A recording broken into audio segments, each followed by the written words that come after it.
Welcome to the deep dive. Today we're exploring the biblical concept of Yara, which is to know God. Right. And this isn't some abstract intellectual thing. No, not at all. It's experiential. It's really rooted in survival and provision. It's about trusting where your next meal comes from. It's an entire way of knowing based on reliance. And we see this play out across the narrative in three big movements. Okay, so what are they?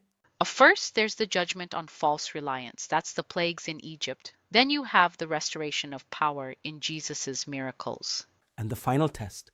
The final test of obedience in the wilderness, it all connects. So let's start there. In Egypt, where reliance just completely failed, the 10 plagues weren't random. Not at all. They were a systematic act of, you could call it, decreation. The creation. I like that. So designed to dismantle Egypt's entire worldview.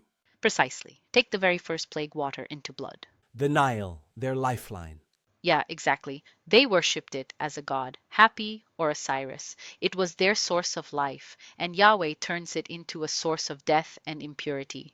That's not just a physical attack, that's a theological one. It's theological poison, yeah, and it doesn't stop there. Think about the ninth plague, the darkness. Total darkness for 3 days. This was a direct shot at Ra, the sun god, the divine father of Pharaoh himself. So you're dethroning the highest god in their pantheon.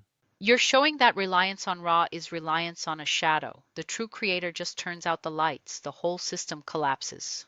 Okay, so that's the power to tear down. But then we have Jesus, the greater Moses. How does he use that same power to invite reliance instead of just inspiring fear? It's a beautiful theological inversion, yeah. The same power used for judgment is now used for mercy and healing. So give me an example.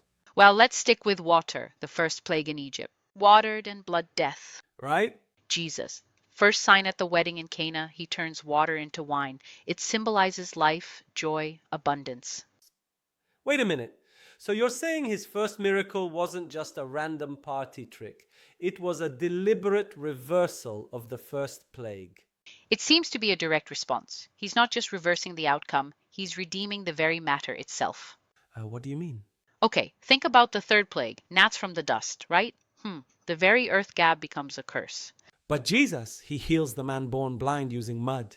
Mud, dust, and spittle. Exactly. In Egypt, dust brings torment. With Jesus, dust brings recreation. It brings sight. He's showing that he has the authority to command creation, to sustain and heal.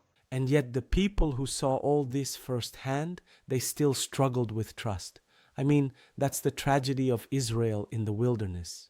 A huge tragedy. After seeing all that, they still test God 10 times. They fundamentally failed the test of provision. It's that nostalgia for slavery, isn't it? They actually said they preferred the pots of meat back in Egypt. Yeah, in bondage rather than facing hunger and freedom. They hated the man that God provided because they thought their survival depended on, bread alone. Which sets the stage perfectly for Jesus' temptation in the wilderness. The climax, Satan offers the exact same temptation, hunger and autonomy. Turn these stones to bread, do it yourself. And Jesus' answer is everything. It is. He quotes Deuteronomy, man shall not live on bread alone, but on every word that comes from the mouth of God. So, it's not the substance that gives life, it's the command of God that energizes the substance. That's the core of it. True life is sustained by obedience to his word, which is even more vital than the physical food itself. So when you put it all together, what does it all mean for us? The unified message is that knowing God, the Yada, is recognizing him as your ultimate reliable source for everything.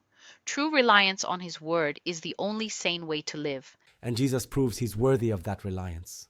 He does, and you're the final thought. By rejecting that stones to bread temptation, he qualifies himself to become the true manna, the bread of life. So if the Creator's power is what sustains the universe, then here's the question for you to think about this week. What is one area of your life that you are still trying to sustain through your own effort, your own hoarding, instead of simple reliance on the word?